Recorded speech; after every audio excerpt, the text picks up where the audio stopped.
Hello អ្នកគ្នាជួបខ្ញុំទីរ៉ៃ KZM Pro ថ្ងៃនេះខ្ញុំចង់មកចែកម៉ូដខោអាវនេះយើងលេងអញ្ចឹងណាស្រាប់ម៉ូដខោអាវនេះគឺមានខោអាវច្រើនខ្លាំងតែមើលទៅពេចទៅមើលតែ level ដឹងហើយអាចដាក់ V បានដែរគ្នាយើង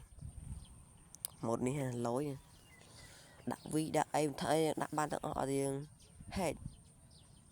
គឺដាក់អាម៉ូដនេះដាក់លើ Android ចឹងណាគ្នាខ្ញុំអត់មាននៅលើ iPhone ទេដោយសារខ្ញុំអត់មាន sub iPhone មើលទៅយ៉ាងនេះយើងមក review account យើងចឹងណា account នេះពិតជាធំខ្លាំងតែមើលអាវមកខោក៏ទៅច្រើនដែរកៅវាអត់មានឡៃណាថាអត់អាវទេមក free fire ហ្នឹងមានខ្ញុំមួយតែមានអាវច្រើនចឹងអ្នកដែលហែកគឺមានអាវច្រើនអ្នកហែកមានអាវច្រើនទេ style រាប់តែមានទាំងអស់ថាអត់តន់ចេញថាចេញគឺមានទាំងអស់ដែរ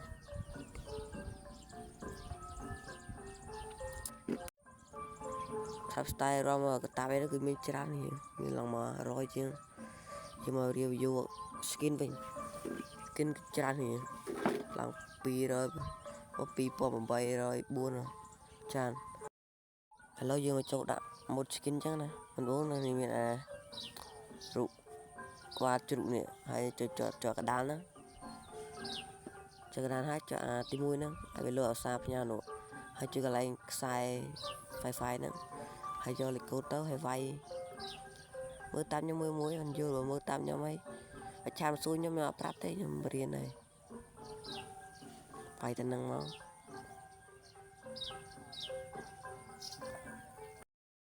ថាកន្លែងហ្នឹងគឺខ្ញុំអត់និយាយទេគ្នាខ្ញុំដល់ឡែងដាក់មួយទៅខ្ញុំនិយាយ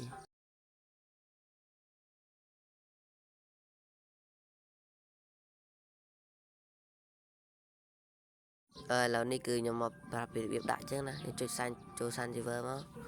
ហើយយកពាក្យ download ហើយចុចពាក្យថា Telegram ហើយចុច I hate អីគេហ្នឹងមកខ្ញុំប្រាប់ហ្នឹងហើយមើលមកហើយចម្លងទៅមកគ្នាចម្លងហើយយកទៅដាក់ក្នុង Free Fire ធម្មតាហ្នឹងបើដាក់លើ Free Fire មិញដាក់បាន Free Fire ធម្មតាទេអាម៉ូដចឹង Free Fire មិញក៏មានដែរតែខ្ញុំអត់ចង់ដាក់បញ្ជាក់គ្នាយ៉ាងកន្លែងហ្នឹងគឺខ្ញុំផាសហើយចឹងខ្ញុំផាសទៀតទេឥ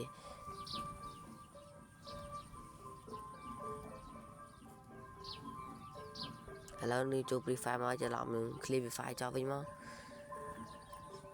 ដល់កន្លែងនេះហើយគេជួយ copy ID យើងណា ID យើងដាក់ក្នុង mode ហ្នឹងហើយចូលការចម្លង ID ហ្នឹងមកហើយចេញមកចម្លងហ្នឹងវាយឡើងហ្នឹងក៏បានដែរ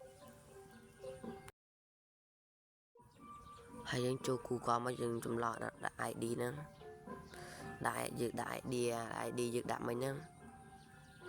ហើយ ID យើងចម្លងពី game មិញហ្នឹងខ្ញុំដាក់វាមិនបាន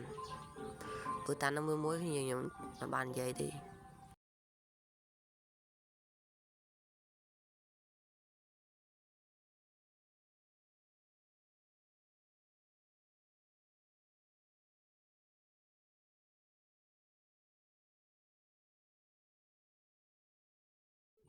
ពេលនេះដល់ហើយគឺជួយឡើងរូបមនុស្សហ្នឹងមកហើយ ID យើងមកចុចតែប៉ុណ្ណឹងមកបានហើយ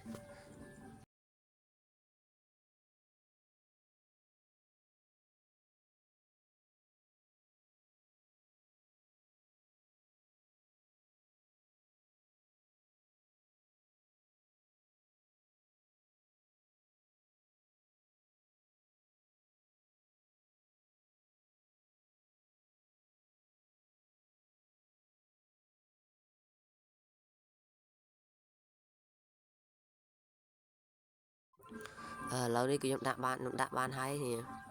គឺចុចចូលនៅ Free Fire វិញមកចូល Free Fire ធម្មតា clear ចោលអស់មកខ្ញុំចូល Free Fire យើងចូល Free Fire មក